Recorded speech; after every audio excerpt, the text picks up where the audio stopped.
Welcome. Wherever this story finds you, whether in the quiet of night or in a moment of stillness, you are safe here. You are not behind. You are not too late. You are not forgotten. Let these words settle you. Let this ancient story, told from generation to generation, breathe calm into your spirit. Tonight, we go to the foot of a mountain. Not an ordinary mountain, but one that trembled with fire, cloud, and the voice of God. We go with Moses and the people of Israel to a sacred place in the wilderness, where freedom begins to take form, and a new way of living is revealed. This is the story of the Ten Commandments. But more than that, it is the story of a relationship between a holy God and a people learning how to belong. So breathe, rest, and let this story guide your thoughts toward peace. They had been in the wilderness for 3 months. 3 long months since they left Egypt. Since they watched the sea split open. Since they gathered manna each morning and followed the pillar of cloud by day and fire by night. Their bodies had begun to adjust to freedom, but their hearts were still learning what it meant to trust. And now they had arrived at Mount Sinai. It rose out of the rocky terrain, tall and ancient, its peaks lost in cloud. This was the place God had promised to meet them. He had brought them out of Egypt, not only to release them from bondage, but to draw them close, to speak, to reveal, to make a covenant with them. A deep and lasting agreement between Creator and people. They camped at the foot of the mountain. 3 days of preparation followed. God told Moses to consecrate the people, to have them wash their clothes, to set boundaries around the mountain, to prepare their hearts, because the Lord Himself was going to come down upon that mountain, not as a whisper, not as a dream, but with power, with thunder, with glory. On the morning of the 3rd day, the people woke to sound. Thunder rolled through the sky. Lightning split the clouds. A dense cloud rested on the mountain, and a loud trumpet blast echoed through the air. The people trembled. Moses led them out of the camp to meet God. They stood at the base of Sinai, their feet in the dust, their eyes lifted upward. Smoke billowed from the mountain, because the Lord had descended on it in fire. The whole mountain shook. The trumpet grew louder. And then, God spoke, not just to Moses, but to all the people.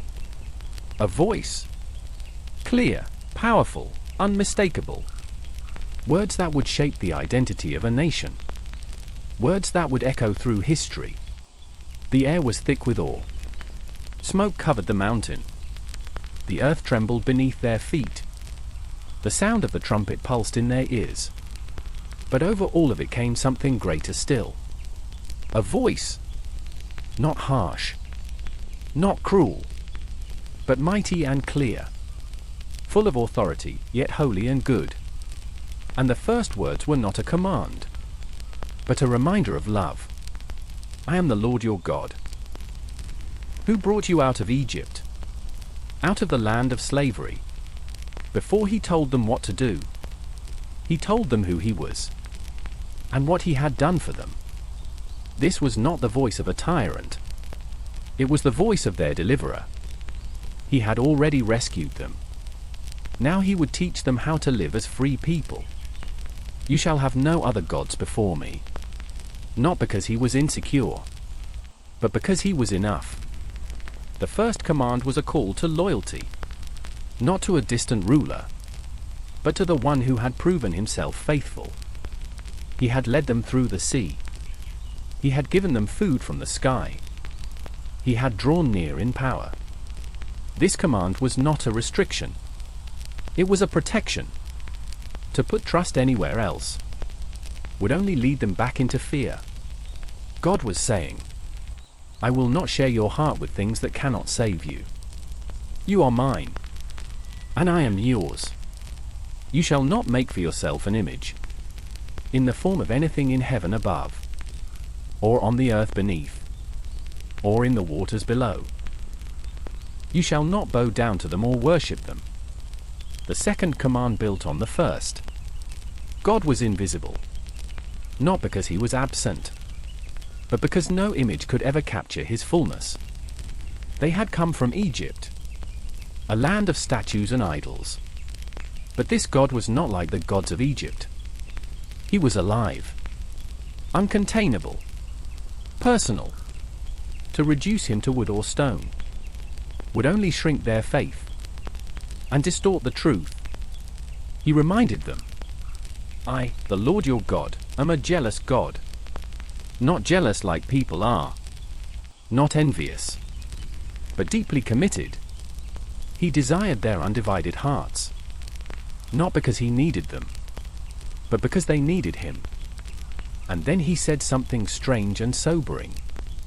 I punish the children for the sin of the parents, to the third and fourth generation of those who hate me, but show love to 1,000 generations of those who love me, and keep my commandments. It was not about cruelty. It was about weight. The choices we make matter. They ripple outward. But love? Love reaches even further than consequence. To 1,000 generations. You shall not misuse the name of the Lord your God, for the Lord will not hold anyone guiltless who misuses his name. The third command was about reverence. God's name was not casual. It carried his presence, his character, his covenant. To misuse it was to forget who he was, to speak lightly of what was sacred. His name was not for magic, not for manipulation, not for curse or for joke. It was to be honored, spoken with humility, carried with care. And then came a command, unlike anything Pharaoh had ever given. A command not to labor, but to stop. Remember the Sabbath day by keeping it holy. 6 days you shall labor and do all your work. But the seventh day is a Sabbath to the Lord your God. This was not just a suggestion. It was a command. But unlike other commands, this one was not about doing more. It was about doing less. The Sabbath was a holy pause, a rhythm built into creation itself. God had worked for 6 days, forming the heavens, the seas, the mountains, the stars. And on the seventh day, he rested, not because he was tired, but because rest was part of the design. Now he was teaching his people to live that design. In Egypt, there had been no rest, only labor, only expectation, only exhaustion. Now they were free. But freedom must be practiced to be felt. Sabbath was a declaration that they were no longer slaves, that their value was not in their productivity, that God would provide, even when they stopped. It was also a sign between God and his people, a reminder that they belonged to someone who cared not just about what they did, but about who they were. On it you shall not do any work, neither you, nor your son or daughter, nor your male or female servant, nor your animals, nor any foreigner residing in your towns. It was not only personal, it was communal. Everyone rested, even the animals. A world at rest. Because the Creator said it was good. And then God turned from relationship with himself to relationships with others. The next commandments were about how to live together, how to love our neighbors, how to be human in a world of fear and pride. Honor your father and your mother, so that you may live long in the land the Lord your God is giving you. Honor, not because parents are always perfect, but because life begins in the space between generations. This was not about blind obedience. It was about respect, about dignity, about remembering that no one is self-made. In a world quick to forget its elders, God was teaching his people to remember, to listen, to honor, to value those who had come before. You shall not murder. Simple. Direct. Sacred. Every life is precious. Every person is made in the image of God. To take a life was to touch something holy. This command carved out a boundary, a reverence for life that would shape every other law. You shall not commit adultery. Faithfulness mattered, not only in covenant with God, but in covenant with one another. Marriage was sacred, a reflection of God's own faithfulness. To betray that bond was to damage more than one heart. It was to tear the fabric of trust. God was teaching his people to protect the bonds that made love safe. The voice of God continued, not in complicated speeches or harsh ultimatums, but in clear words. Words that would shape their lives. You shall not steal. Trust was essential in this new society. If they were to live together in peace, they would need to respect one another's boundaries, their possessions, their work. To steal was not just to take an object. It was to take something sacred. Dignity, safety, peace. This command was an invitation to honesty, to fairness, to living with open hands rather than closed fists. You shall not give false testimony against your neighbor. Truth was the foundation of justice, especially in matters of conflict and judgment. Lies might be small, but they can tear through a community like a wildfire in dry grass. God's people were to be people of truth, not just in courtrooms, but in daily life. Honesty wasn't optional. It was a pillar of peace, because a society that cannot trust its words cannot hold together. You shall not covet your neighbor's house. You shall not covet your neighbor's wife, or his male or female servant, his ox or donkey, or anything that belongs to your neighbor. And then, finally, God moved from actions to thoughts, from outward behavior to inward desire.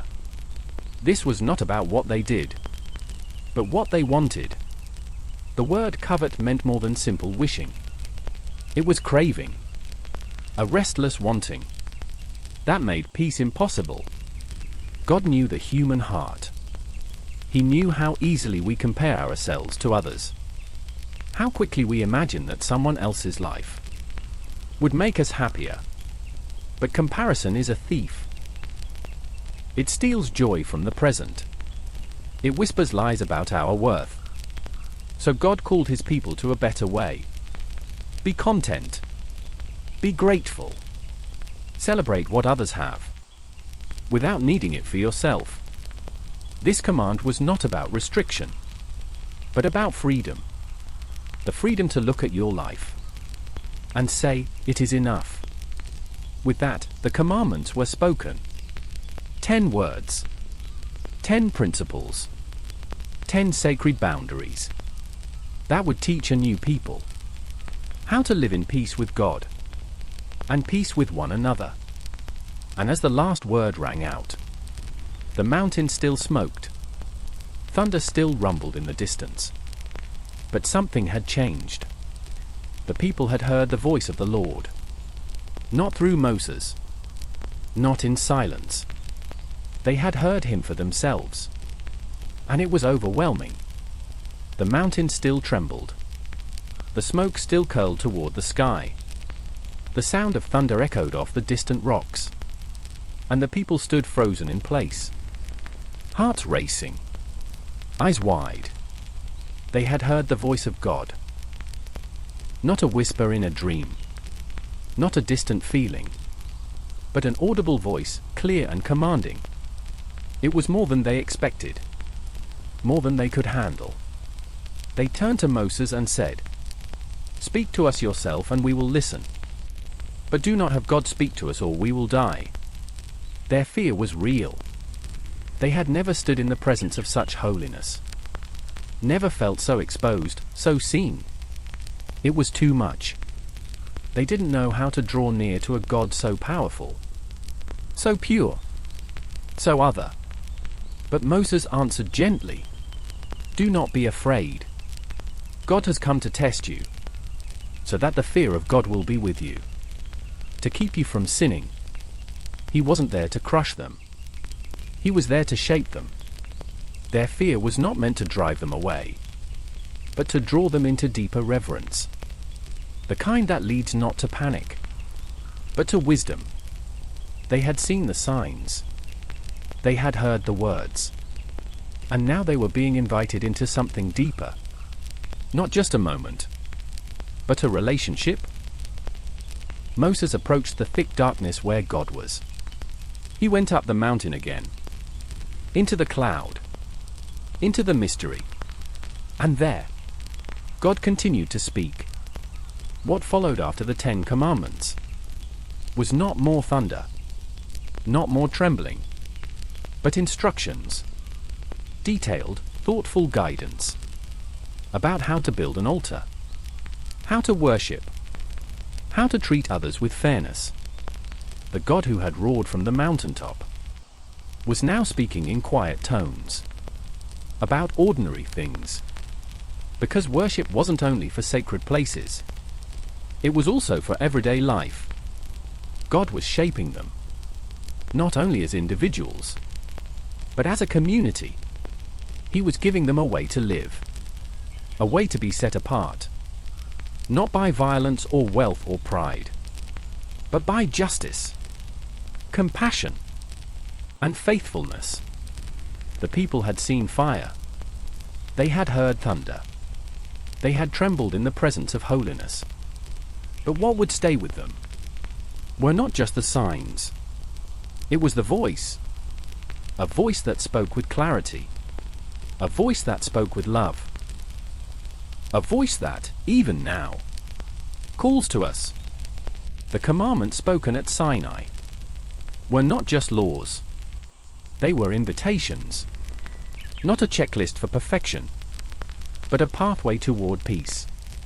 Each word was shaped by love, by a God who had already rescued his people, who now wanted them to live as if they were truly free. Because true freedom is not doing whatever we want. It's living in a way that brings life to ourselves and to those around us. That's what the 10 Commandments are about. They are not cold rules from a distant God. They are the voice of one who knows us deeply and wants us to flourish. They begin with worship, because when our hearts are rightly oriented, everything else begins to fall into place. They move into rest, because God knows we are not machines. We are souls. We are dust and breath, and we need rhythm and stillness to be whole. They speak of relationships, parents, neighbors, spouses, communities. They guide us away from violence, away from lies, away from envy, and they pull us gently toward a life that reflects the character of the one who gave them. And now, as this story draws to a close, so does your day. Wherever you are, curled under covers, sitting in the quiet, or watching the dark settle gently outside, let these truths settle over you. You do not have to figure everything out tonight. You are not alone in the wilderness. You are not forgotten. You are held by the same God, who spoke from the mountain, who guided his people step by step, who gave them words of life. And he still speaks, not always with thunder, not always with fire, but sometimes in the whisper of memory, in the rhythm of rest, in the tug of conscience, in the peace that follows obedience. So rest, knowing this. There is a way to live that is good. There is a path that leads to peace. It has been walked by generations before you. And it is being offered to you now. Not in pressure. Not in fear. But in love. You are not asked to be perfect.